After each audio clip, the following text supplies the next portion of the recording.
What on earth? How can... I don't believe it. The Black Monocle!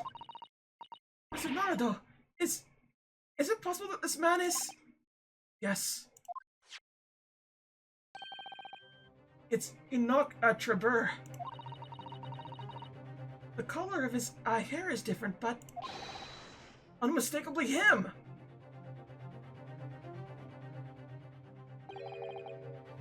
Indeed it is. Indeed it is. Mr. Sloams?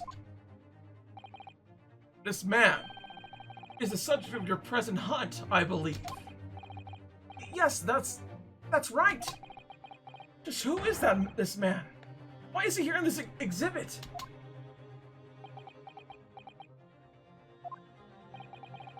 But why does the convicted behind him have no head?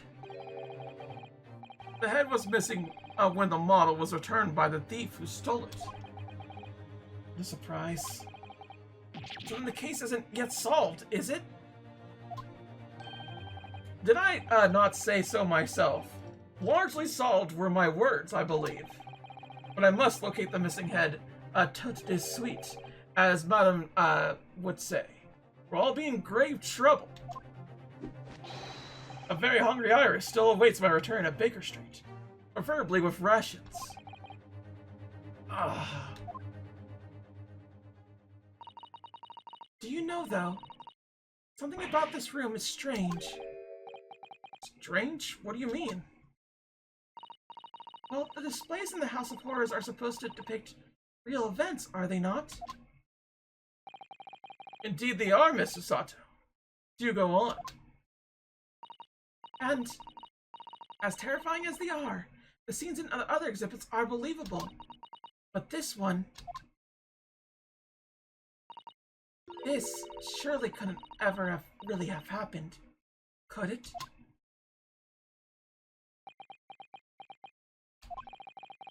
I think it's time I educated you a little. About the nature of the incidents involving the professor 10 years ago. More of it. My goodness. Alright, how much more do you have for us? I believe I told you a little about the professor yesterday, did I not? To the lives of 5 victims, every one being either a member of the aristocracy or royalty. All were attacked by an enormous hunting hound, and had their throats ripped from their bodies. Oh gosh, an enormous hound. How awful. After taking the life of his 5th victim, the killer was apprehended. It was a case of unprecedented magnitude in Britain, you understand. Accordingly, the professor was tried in a closed court. No member of the public were permitted. A closed court? Do you mean the professor's identity? As you surmise, my dear fellow, his identity was never made public.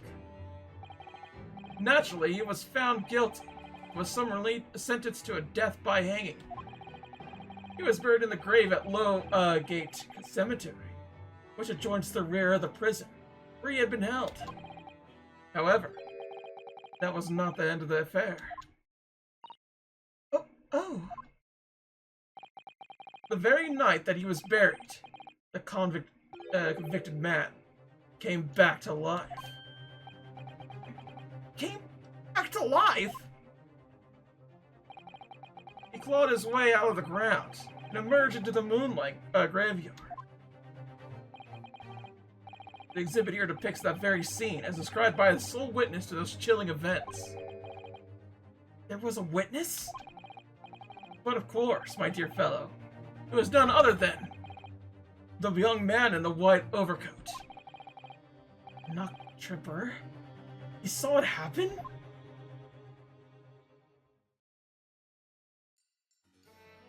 Okay, the young witness then. So this is the wax model of Enoch Drebbers.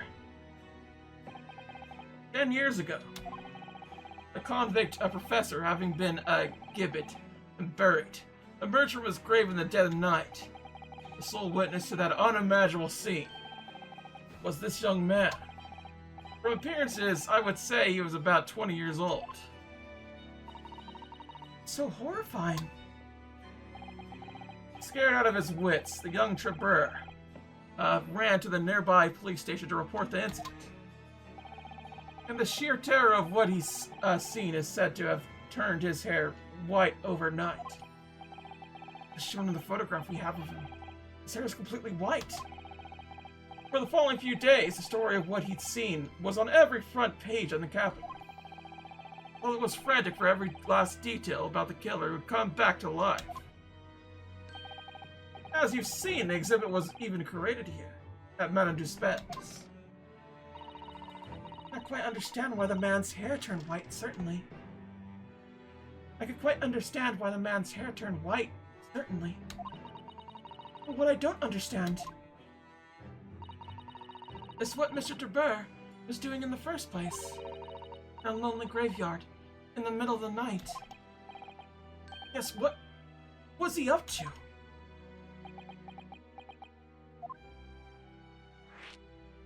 Okay. Professor's acts of terror threw London's upper class into complete panic 10 years ago. It was a great scandal, one might say, at the very highest level of society. And since the killer's identity was never made public, rumors abound. After all, no killer had ever before systematically employed a dog as a weapon of murder.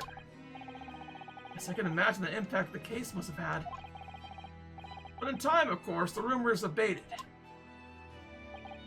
So too did talk of the shocking witnesses' accounts of the convict who came back to life. It was forgotten, dismissed as a dubious ghost story, as a preposterous parlor tale. But why did people stop believing it? Why? Simply because there was no resurrection to speak of, as was established, in fact. What do you mean by no resurrection? The police investigation the grave in Lowgate Cemetery and published their findings. The convict's body was found to be buried exactly where it had been following the execution. No! But that would mean Mr. Drebbers must have lied to the police and the newspapers.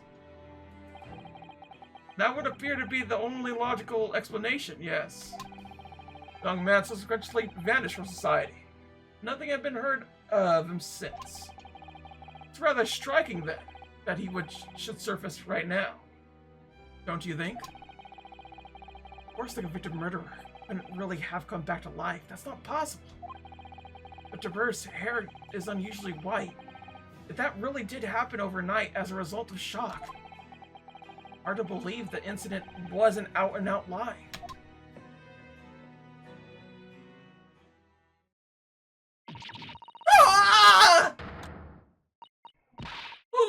What the bleeding Edo? What you got on that done? Gina, what are you doing here? I asked Iris and she said there was where y'all be. So,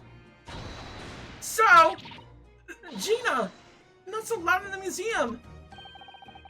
Madame Tuspel will have you take a position as a waxwork if you're not careful. I think there might be a more pressing concern. I still had some flash power left from 6 months ago, so... Alright, Gina, we understand. But please, put down the gun.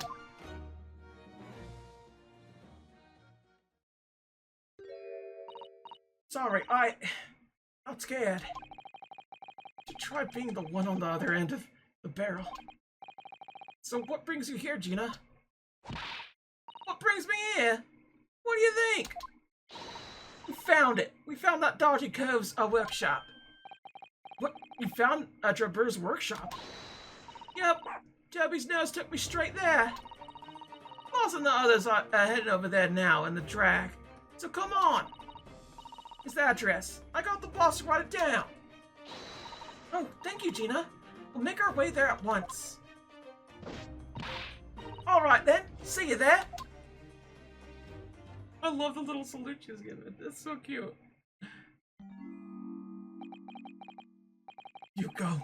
Don't mind me. I'll just stay here, being still. What? I know my place. In the exhibit over there. Oh dear. Someone is feeling sorry for himself. Let's go, Mr. Slums. You're coming. Your words hearten me, I must say. But if I were to shirk my duties here, Madam would make me pay a momentary repercussion. Forget that. I'll pay for everything. Then there's not a moment to lose, my dear fellow. I shall hail a carriage at once. No offer to share the cost for Mr. Slums, then. I shall gladly pay half, Mr. Nana, though. Thank you, Mr. Sato. Right, let's go.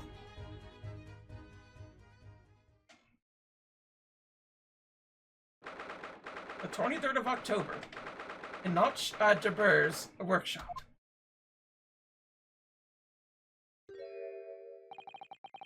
That looks like... Oh, it's another super high voltage instantaneous kineticist machine. Indeed, it would appear so, though only a prototype, naturally. So you got here then. Gina, well done for finding this place. In such little time. You really worked miracles. It's Toby here is the miracle worker. Oh, I thought you lot would show up before long. Hello, Inspector. That's one knitted brow. Looks like he's eating a lemon, not a bag of fish and chips. So, Inspector, is there any sign of the engineer? Sadly not. We didn't find a soul in here. Oh, shame. Well, thank you for letting us know about this place and giving us the chance to investigate. According to what Gina tells me, we only found it thanks to a clue that you lot turned up. Wouldn't want to say, gotta pay us with a debt of gratitude unpaid now, would I? Thank you. Anyway, you're hoping to snoop around in here. I get cracking. Well, Van Zix and the forensic investigation team on their way here as we speak. And them again. Imagine you got the picture by now. I don't take too kindly to lower types. Right. So then, my dear fellow, let's turn this place upside down whilst we have the chance. And you, Shlums. Pardon? They take even less kindly to great detectives than they do to lawyers. Ha ha ha ha ha! Very droll, Grayson, very droll. But you may consider me nothing more than an inconspicuous waxwork model. Right then, see what we can find in here.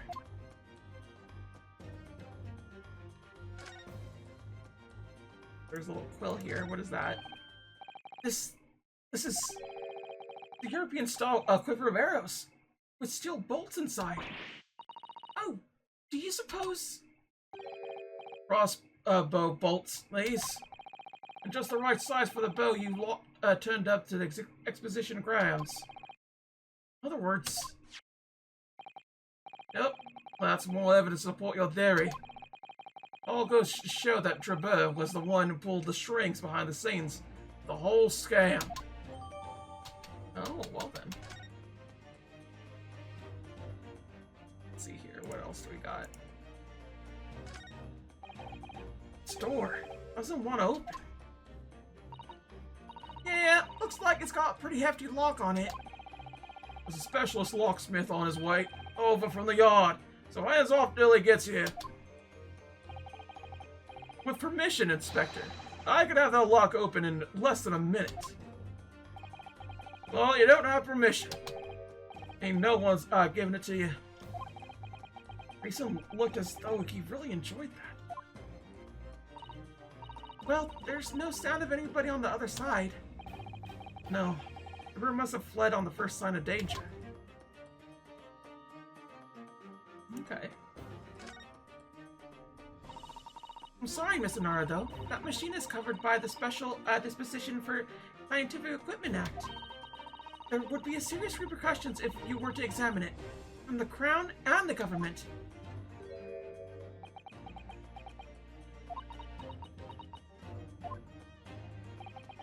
Well, those two don't seem to be holding back. It's quite hollow inside. No working parts or devices, or disposition to be seen, my dear fellow. No loose change dropping on the floor or nothing. Not even a bone for Toby here, my dear fella. British people are very much ruled by their own ideals, aren't they? True. A lot of those are want to colonize. I think that's just these two, Mrs. Sato.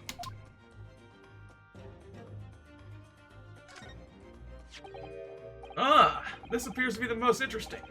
Yes, most interesting indeed, wouldn't you say? An impressive looking back massager, that's for sure. And no doubt that if you hit your shoulders a few times with that, your aches and pains would soon go away. It's a Royal Society trophy for excellence in science. Young scientists could wish for no higher honor. Would you like a massage? No, I'm fine. Thank you.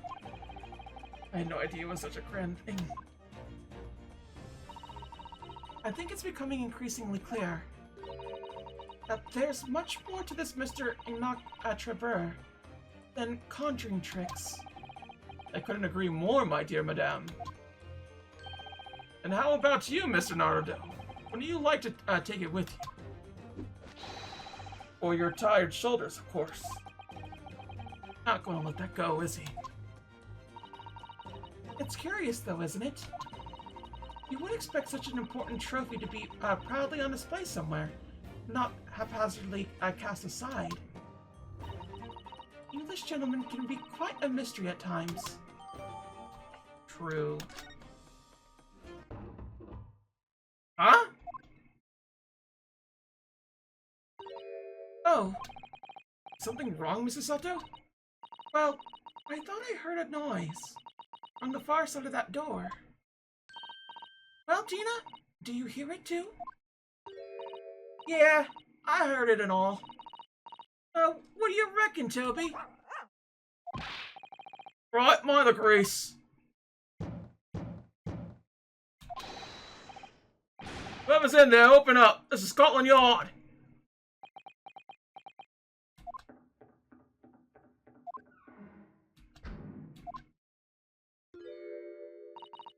Oh my, someone is in there.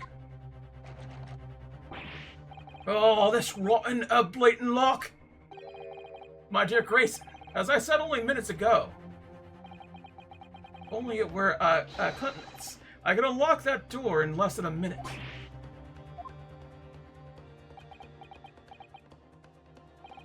Fine. Take the rap for it. Get us through the blasted door.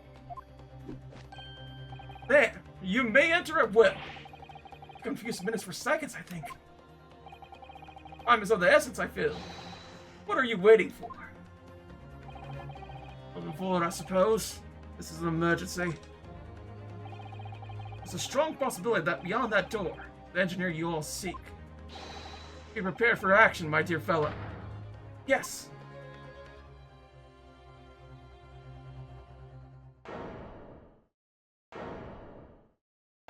What is this? What's happening here? Why is everything upside down? Rats, there ain't no one in here after all. But there must be. It was only moments ago that we heard those noises. Maybe that was the sound of Drebbers running away. There's only one door in this room. And no windows that could afford an escape route. Those skylights are too high.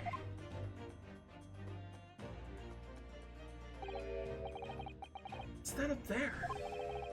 Are they footprints on the ceiling? Blow me, what have we here then?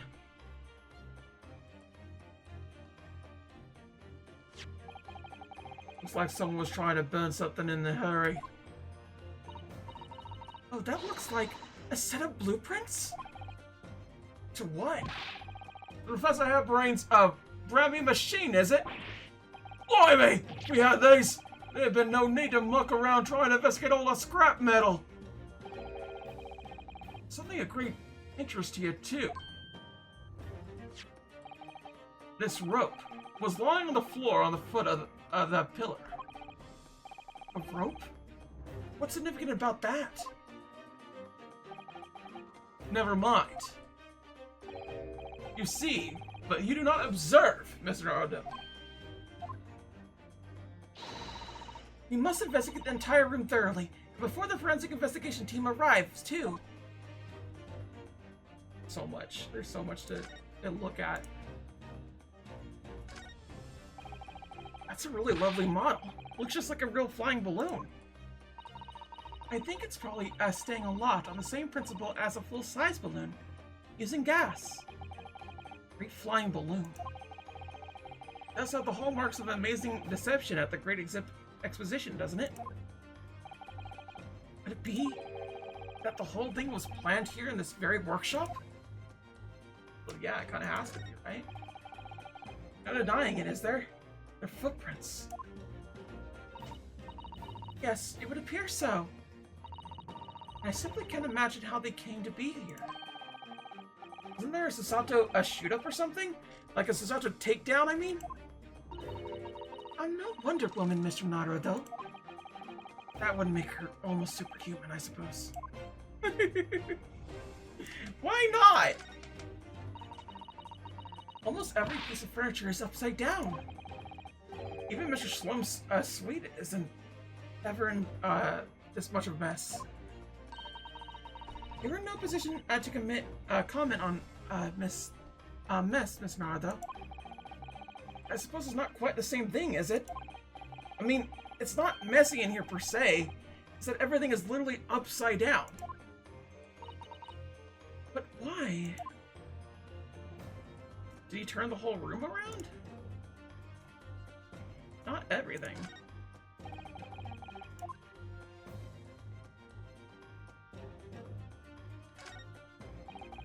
That's a very large safe. I don't suppose even Mr. Slums could open that lock. Although if you were a thief, you could just steal the entire thing, I suppose. It's a bolt to the floor to prevent exactly that sort of underhanded trick, Mr. Naruto. Well then, you could just steal the floor as well, I suppose. I'm sorry, but you really aren't making any sense at all. Anyway, I think we could agree that whatever is inside must be very important. True.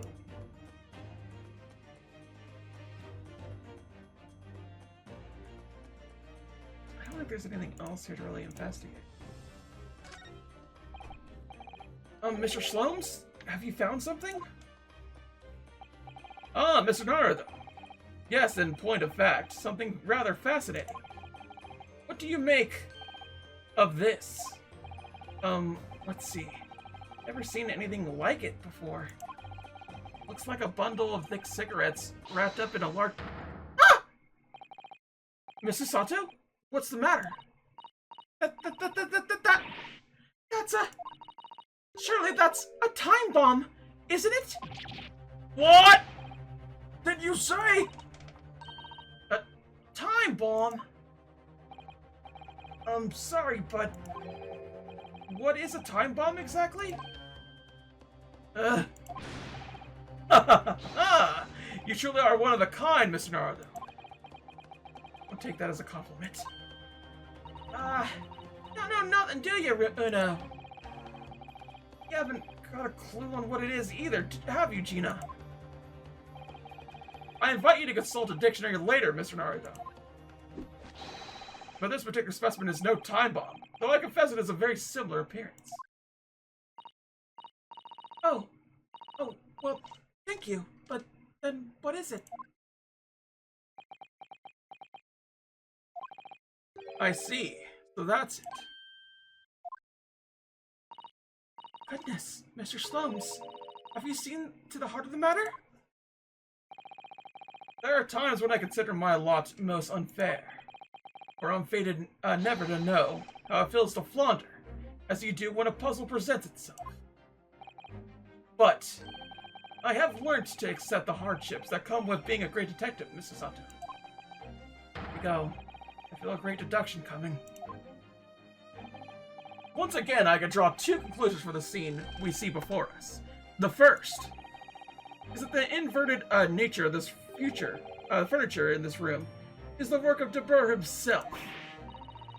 Oh, but how could you? And the second conclusion is that the small device on the floor there is, without question, completely genuine. Please, Mr. Shlums, you must explain everything. It would be a pleasure. After all, it is a great detective's civic duty to teach Scotland Yard's the finer points of the trade. Well, Inspector Grayson seems delighted with the idea anyway. Oh, you deflected the Inspector's glare with such fortitude there. Mr. Slums, well done. You're too kind, my dear madam. I hereby dedicate this great deduction to you. Kindly stand just there, Mrs. Sato. Oh, yes. I'd be delighted. So, shall we begin? Once again, Sherlock Sholmes is proud to present his logic and reasoning spectacular. The Great Deduction. The game is afoot. Topic 1. Flipped furniture. It's plain to see that in this room is a complete disarray. The bed, the table, and the chairs, the lamp, everything is upside down. Almost as if every item in the room had, until recently, been happily positioned on the ceiling, before falling straight down onto the floor. Every item in the room was on the ceiling. Are you suggesting that? Indeed, the key here is gravity. It would appear that technology has at last succeeded in freeing us from the great pull of the Earth. But the gravity in this room was reversed, and then suddenly restored to normality. Goodness! The inverted furniture clearly reveals the truth about the part gravity played in this whole business. I quite understand your skepticism, Miss Sato. I, too, was incredulous at first. However, my conviction in my analysis was cemented when I observed this. An anti-gravity device, almost identical to the one that featured in a dream of mine only the other day, in fact. But then, why does it have a clock on it? The most relevant question indeed. That is the timing device that controls when the gravity direction will switch. There was clearly a requirement for the engineer to be able to restore normal gravity automatically. And the commotion we heard earlier from the other side of the room was the moment that restoration occurred. Yes, the reason why everything in here has been turned upside down is because of the anti-gravity device. So you see, we need look no further and explain the state in which we now find this room. The direction in which gravity acts in here was reversed by Mr. Drebbers, before being restored to normality in an automatic fashion sometime later by a timer device. I have witnessed precisely the scene in a dream I once had when I fell out of bed. Because gravity was reversed. What? Missing engineer. Now let us consider the next conundrum. What was our engineer friend's aim? Indubitably, the greatest clue we have to explain his actions is above our heads. Yes, how is it possible that there are footprints all the way up there on the ceiling? Question whose answer will lead us neatly to the truth, my dear madam. the reason there are footprints on the ceiling is because of the nearby skylight. Of course, Drebbers' aim was singular, to escape. However, there is but one way into this room, expecting the skylight, that is.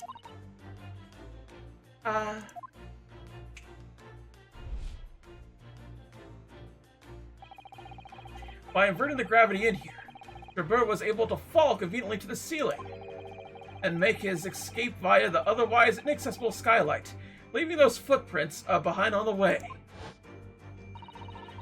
But the ceiling in here is very high, Mr. Slums. The gravity reverse was sudden. Wouldn't Mr. Drebbers have fallen to the ceiling rather violently? Falling up is both scientifically and philosophically a rather interesting concept, I feel. But the man was cornered with nowhere to run, so escape through the skylight was his only option. You may recall that I found this in the room earlier, which I believe offers a solution.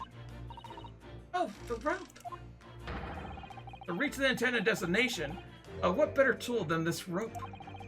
By anchoring one end to the wall, the man was able to lower himself safely to the ceiling. Which explains why the Drebbers was able to escape this room before our arrival. He reversed the pull of gravity and fled via the skylight. And personally, I should very much like to reverse the pull of gravity again now, just for fun. Escape via the skylight.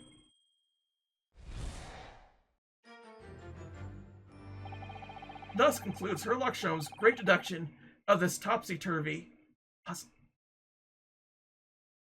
Yeah, this man is full of shit, isn't he? Until next time, though, like, comment, subscribe if you can, and I'll see y'all then. Till then, sayonara. Bye-bye.